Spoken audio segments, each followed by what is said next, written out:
Selamat pagi Bapak Ibu yang dikasihi Tuhan.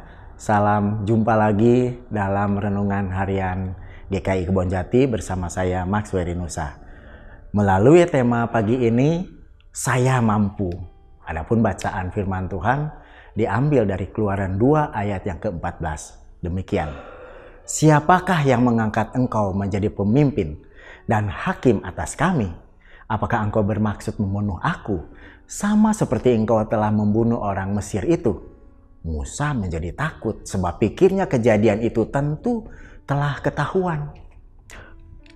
Ketika seseorang merasa diri memiliki kekuatan dan kekuasaan, biasanya dalam dirinya akan tumbuh benih-benih kesombongan.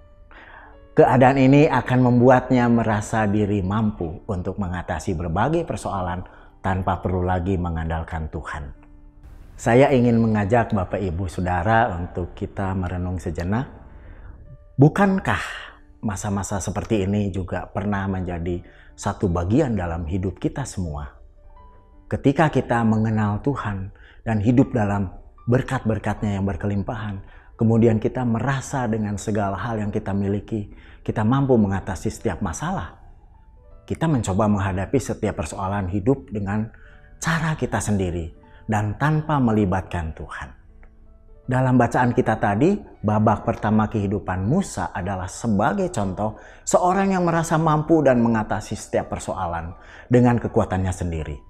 Mulanya mungkin Musa berpikir bahwa dengan membunuh prajurit tersebut, maka ia akan mendapat pujian dari orang sebangsanya dan mengangkatnya dia menjadi seorang pemimpin. Tapi justru terjadi sebaliknya. Saat ia mengangkat dengan kekuatannya sendiri, justru penolakanlah yang ia terima. Ia menjadi demikian takutnya, merasa bersalah dan gagal dalam hidupnya. Seluruh harapannya hancur karena ia telah mengandalkan kemampuannya sendiri. Bapak Ibu Saudara yang dikasihi Tuhan, kitab Yosua 7 juga mengangkat kisah kegagalan orang-orang Israel. Mereka merasa begitu kuat setelah mampu menghancurkan kota Yeriko yang demikian besar. Sekarang yang mereka hadapi adalah kota Ai yang sangat kecil. Namun pikir mereka tidak perlulah berdoa untuk kita terlalu kuat. Kita pasti bisa mengalahkan kota Ai hanya dengan sedikit kekuatan pengalaman masa lalu.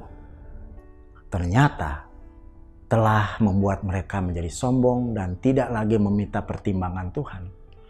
Yang terjadi adalah kekalahan justru dialami orang-orang Israel akibat kesombongan mereka itu.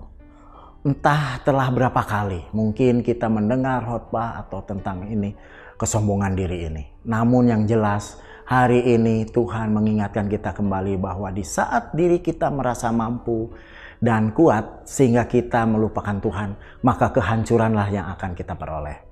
Memang dalam kondisi seperti ini, Tuhan seakan membiarkan kita dengan maksud agar kita memahami bahwa dalam perjalanan hidup ini kita sangat membutuhkan pertolongan Tuhan. Bukan kemampuan atau kuat gagah yang kita mampu mengatasi berbagai persoalan hidup, tetapi hidup untuk tetap rendah hati dan bergantung kepada Tuhanlah yang memberi kita kemenangan. Pertanyaan untuk kita bersama renungkan, apakah Bapak Ibu Saudara saya semua masih tetap mengandalkan Tuhan sampai hari ini? Kiranya Tuhan memberkati. Terima kasih renungan yang baik ini. Tuhan memberkati.